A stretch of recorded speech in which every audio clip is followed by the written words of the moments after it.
returned to my hometown of Wilson Creek after an absence of 10 years.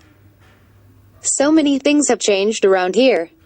When I left Wilson Creek, there was a small pond on the right as you left town.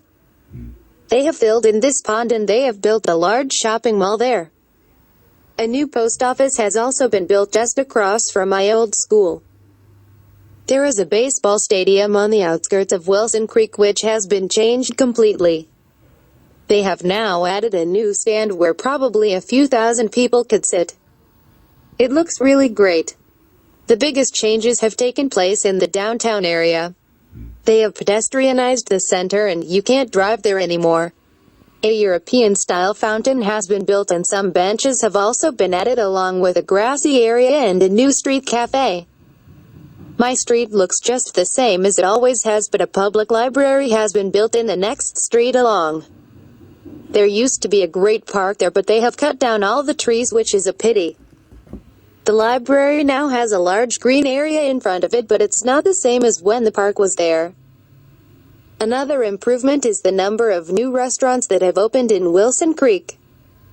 A Chinese and an Italian restaurant have opened in the town center and a Mexican restaurant has opened near my home, which is where I am going tonight. Considering their wedding cost over $20,000 and took a year and a half to organize, you would be surprised to hear that Richard and Victoria Hammond now intend to forget it. Well, almost. It was a wonderful wedding, an unbelievable day, says Victoria. But we have so much we want to do together now. We are both looking to the future. Her husband, banker and amateur race driver Richard, agrees.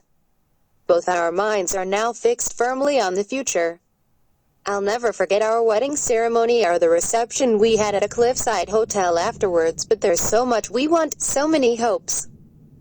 Our marriage is so much more important than the wedding. At the moment, we are still living with my parents, explains Victoria, so our first wish is to find our own place. We intend to start looking for a new house with all the modern conveniences in the suburbs in the new year. Both Victoria and husband Richard have a lot of siblings. Do they intend to add to the extended Hammond family? We plan on having 2 or 3 children ourselves, Richard tells me. Victoria is just wonderful with children and I can get 3 years paternity leave from my work, which is just perfect. The young couple has just returned from a 2-week honeymoon spent in an authentic Scottish castle. Both the newlyweds are big travel lovers and Richard hopes this will continue. I would like to go traveling as much as possible together. Traveling with someone else is such a sharing experience. I think it's sad to experience all the wonderful places in the world and have no one else there. Victoria also has another great travel ambition that she might have to do alone. I have always been fascinated by safari and my real wish is to go on safari. Richard has no interest in wildlife though. And what about the marriage itself? In a world with such a high divorce rate, how do Richard and Victoria hope to avoid all the problems that beset so many other couples? Richard explains thoughtfully that our ambition is to always talk to each other. If you stop communicating, what chance do you have? His wife goes along with that completely. I hope that we can speak about things, but I also not expect everything to be easy. I think many people expect the wedding to be the end of getting to know each other. I think it's the start. I'm Tomas and I live in Vienna with my parents and my sisters. I'm the youngest in my family. I turned 13 last month. My sisters are Martina, 16, and Beta, 19. Beta's very serious and she always tells me what to do, I guess because she's the oldest. I go to a nice school not too far from our home and I really enjoy it. I have a lot of friends there and I enjoy studying. My best subject is geography, probably because it's the easiest too. My most difficult subject is math. I'm terrible and I don't like my teacher. I love playing sports, especially basketball. I'm the tallest player on the school team and I usually play really well. It's the happiest part of my day. My coach says that one day I could play professional basketball. On the weekend I spend a lot of time with my friends Ralph and Kurt. We do everything together and they are the most important people in my life, apart from my family of course. Las Vegas. Last April, John took a trip to Las Vegas, Nevada. Las Vegas is a popular destination in the western portion of the United States. The town is most popular for its casinos, hotels, and exciting nightlife. In downtown Las Vegas, John spent a lot of time on the Strip, which is a 2.5-mile stretch of shopping, entertainment venues, luxury hotels, and fine dining experiences. This is probably the most commonly visited tourist area in the city. The Strip at night looks especially beautiful. All of the buildings light up with bright neon, eye-catching signs to attract visitor attention. A stay in Las Vegas can feel similar to a visit to many popular cities worldwide.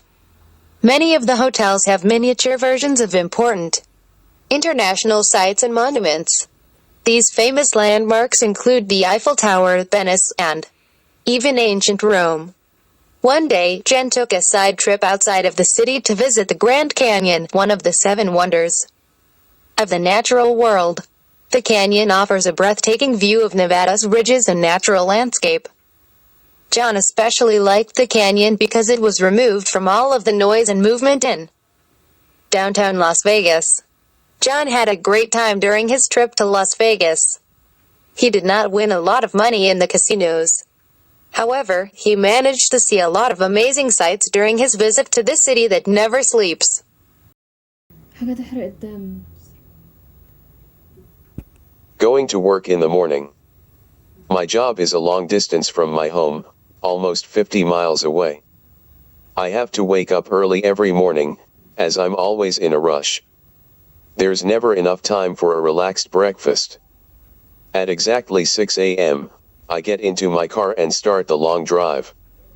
I usually like driving on the highway more than in the city.